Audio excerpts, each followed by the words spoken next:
You're looking at a chart of annual US drug overdose deaths going back to 1980. You can see it getting slightly worse almost every year, then rising more dramatically starting in the 90s, mainly driven by overdoses on prescription opioids. Overdose deaths accelerate in a second wave through the 2000s, and starting in 2013, a catastrophic third wave emerges, kicked off by highly potent synthetic opioids like fentanyl. But by the end of the 2010s, the fatal overdose epidemic in the US almost looked like it was starting to take a turn. The annual number of deaths dropped for the first time since the crisis started. But then... Stay at home, that is the order tonight. Coronavirus emergency. Living in lockdown. As daily life became more isolated, US overdose deaths reached new heights. In 2021, the annual death toll from drug overdoses crossed the 100,000 mark for the first time, killing more Americans that year than firearms and fatal car crashes combined. Historically, America's strategy for reducing drug use has been broad prohibition and criminalization of both selling and using drugs. But you can see that criminalizing drug use hasn't stopped the overdose death rate's upward trend. But gradually, the US is starting to turn to different methods to fight the ongoing overdose epidemic. And one of them is something you and I can do starting today. Over the last 10 years, the most significant cause of fatal overdoses by far are cheaper, stronger, and widely distributed synthetic opioids, namely fentanyl. Illicit fentanyl is up to 50 times more potent than heroin and is often mixed into other drugs to make them stronger and more addictive. The result is that it's often consumed unknowingly. So if we look at overdose deaths involving stimulants like cocaine and methamphetamine, you'll see that for years, the number of documented fatal overdoses on these drugs consistently ran below 10,000 annually. When fentanyl got mixed in starting around 2013, these deaths surged higher year after year. Illicit fentanyl is also sold on the street disguised as less harmful prescription drugs like Xanax and oxycodone, which is thought to be the main reason why adolescents are now dying of opioid overdose at unprecedented levels. Opioids bind to specific receptors in our brain called opioid receptors and block pain messages between the brain and body. They do this by numbing our central nervous system. But opioids also numb our respiratory system. They slow our breathing. Taking too many opioids slows breathing to dangerous levels, or stops it completely. Which is why signs that an unresponsive person may be having an opioid overdose, also called opioid poisoning, include slow, shallow breathing, small, pinpoint pupils, and cold, blue, or pale skin. But this entire process can actually be reversed, if help arrives soon enough. The life-saving medication. Opioid overdose antidote. An effective way to reverse an overdose. This is naloxone, also known by the brand name Narcan. Naloxone has been in the toolkits of first responders since the 2010s, and ever since the FDA approved it to be sold over the counter in 2023, naloxone is probably stocked in more places you go than you might think. It's in coffee shops, bars and restaurants, and at public libraries. Spray bottles of Narcan are now kept inside overdose emergency kits in schools, installed next to other emergency first aid equipment like heart defibrillators. The way this nasal spray can reverse an opioid overdose is simple.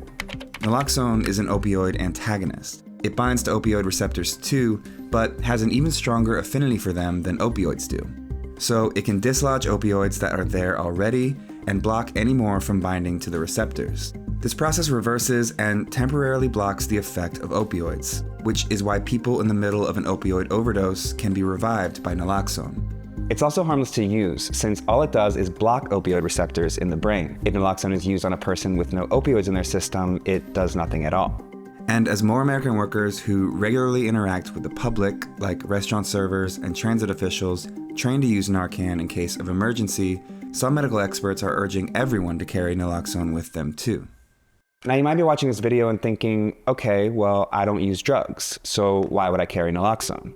There's substance use happening. We don't have to pretend like it's not. I don't know who's sitting around me who is managing themselves. Shrita Walden is the executive director of the Kentucky Harm Reduction Coalition, and she routinely hands out free Narcan to bars and restaurants in Louisville. Narcan should be everywhere. If I give a person a tool that can potentially prolong their life, they're gonna think about their decisions now. Shreda's describing a strategy that has gained ground in the US in recent years: harm reduction, creating environments for people with substance use disorder to find support rather than punishing them. We just say, we know it's happening.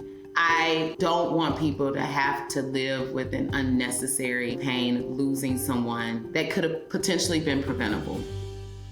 What is the biggest obstacle right now standing in the way of reversing the overdose epidemic in the U.S.? I guess if I had to pick one thing that makes this difficult to solve tomorrow, it would be stigma. Dr. Bobby McCamala is the chair of the American Medical Association's Substance Use and Pain Care Task Force. There's the legacy of that stigma that affects everything from law enforcement's approach to it, to the community's approach to it, to individuals' willingness to deal with it. We need to promote and facilitate the intersection of the use with the resources to help curb that use. We cannot criminalize our way out of this epidemic. We've never been able to criminalize our way out of addressing substance use disorder.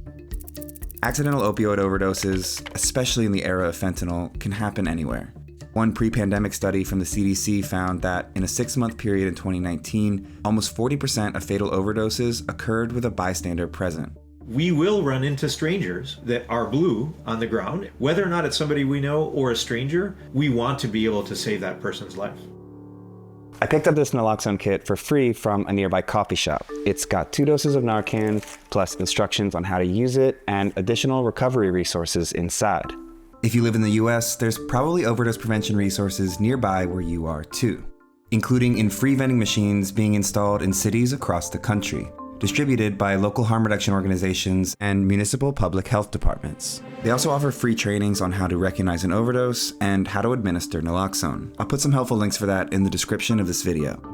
Expanding access to naloxone isn't a silver bullet for reversing the opioid overdose epidemic, but it's saved tens of thousands of lives so far. Preliminary data from 2023 shows that overdose deaths in the US dropped for the first time since 2018. This overall drop was mainly driven by a decrease in deaths from fentanyl. This tiny dip could be the beginning of reversing the overdose epidemic in the US. And it's why I'm going to start carrying naloxone with me wherever I go, because you just don't know when you'll come across someone in your community who needs help. Thanks for watching this episode of Even Better. I want to take a moment to thank the sponsor of this video, Brilliant. Brilliant is a learning platform that offers thousands of interactive lessons in math, data analysis, programming, and AI. Brilliant's hands-on lessons are designed to make you a better thinker and problem solver. Take, for example, their intro course to coding, which teaches you how to write simple programs that accomplish complex tasks and start thinking like a programmer. Brilliant helps you build real knowledge in minutes a day, with fun lessons you can do whenever you have time. To try everything Brilliant has for free for a full 30 days, visit brilliant.org/Fox or click the link in the description. You'll also get 20% off an annual premium subscription.